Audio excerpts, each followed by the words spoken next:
Pascal Laugier, you motherfucker. You serotonin sucking vampire. You got me again. You traumatized me and my friends back in year 11 where we got our hands on a copy of Martyrs, which we watched way too young. We definitely weren't ready for it. And then you decided to go and hibernate in some French-Canadian chateau somewhere for like a decade and a bit, only to return and traumatize me again with Ghostland. Um, if you have ever been victimized by Pascal's filmmaking, you too might be entitled to compensation. Um, except for the fact that he makes really good films, like really, really, really good movies. Um, Martyrs is often hailed as one of the greatest of all time, and I certainly agree. At least on the more like extreme horror end of the spectrum, it's fantastic. Um, so it's somewhat of a small mercy that Ghostland isn't as graphic as Martyrs. However, Pascal still he's just so proficient at sucking all the cortisol and serotonin he can out through your eyeballs as you watch any of his films. Um, God, first of all, shout out to Marcus who recommended this to me because it's a really, really good film. It's flown under the radar, I think, for the most part, which is crazy considering who the director is and what he's done. Um, it's a pretty basic premise. I guess maybe that's why people have skipped it because it just seems pretty run-of-the-mill. But Ghostland follows a family of three. There's a badass French mum named Pauline and two teenage daughters named Beth and Vera. They inherit a house from their kooky aunt who seems to have the same taste and decor as like a Victorian era serial killer. Seriously, like when you see the house with all like the dolls and taxidermy, I almost stopped, like my eyes rolled back into my head because I was like, this is so on the nose. Like no one's gonna move into this fucking house. And then Vera turns to her mum and goes, "Mum, why are we moving into Rob Zombie's house?" And that got me in. Like I love when they address it. I just need you to address it. If you're gonna do something tropey, just address it. And Pascal knew exactly what he was doing when he did that. So on the first night of their stay in the house, they survive a pair of like batshit home invaders. And for most movies, that would be enough. Like the home invasion bit, you'd be like, okay, we're done. But like some sort of horror directing hobbit, Pascal says, we've had one trauma, yes, but what about second trauma? And then the movie makes you return 16 years later to the same house through the eyes of now successful writer Beth. You can tell when you get back to the house that the mum's very burnt out caring for her mentally ill daughter Vera. And then while they're all back together in the house, like spooky shenanigans start to happen, and Beth is basically left to work out what the fuck is going on.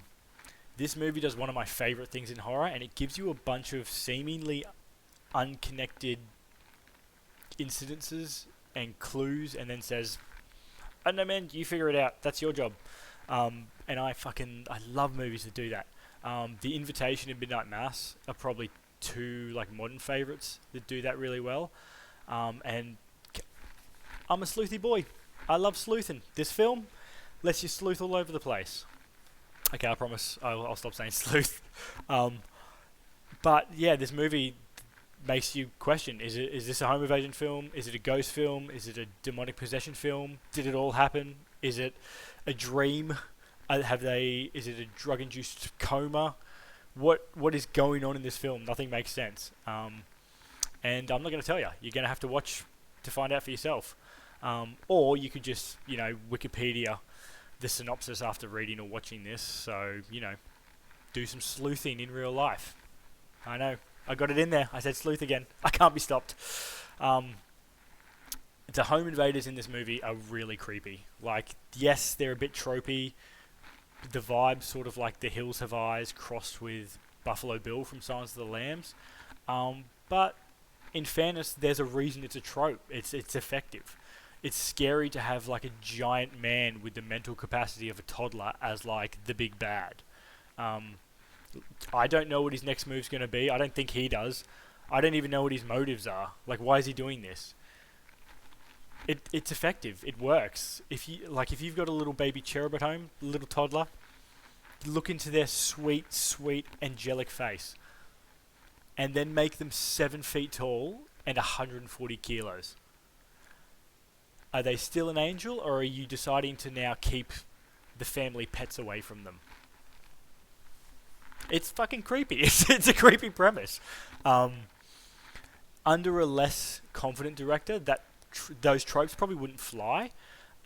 It might, this movie might have been weighed down by you going, oh yeah, creepy dolls, taxidermy house, tropey villains.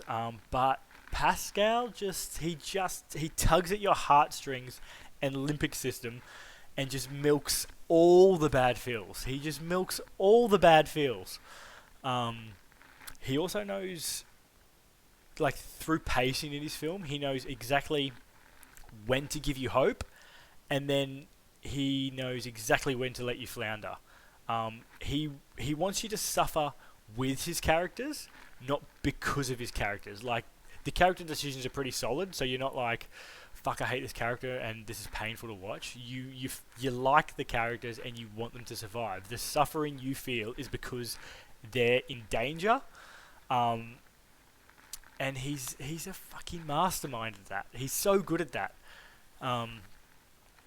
It's a depressing and relentless tale of, like, the side effects of trauma, and it really hits the nail on the head when it comes to how fragile mental health is, especially in, like, the formative years of, your teen years.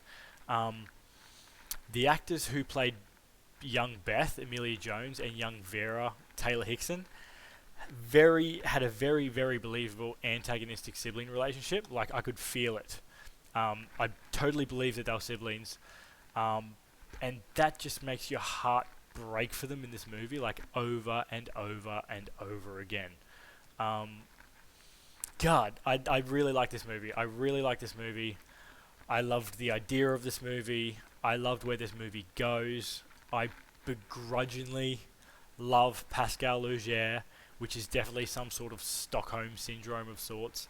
I liked almost everything in this movie. There's one thing I didn't like. Beth has this weird obsession with H.P. Lovecraft, which I get. He's like a horror star, but he's super problematic.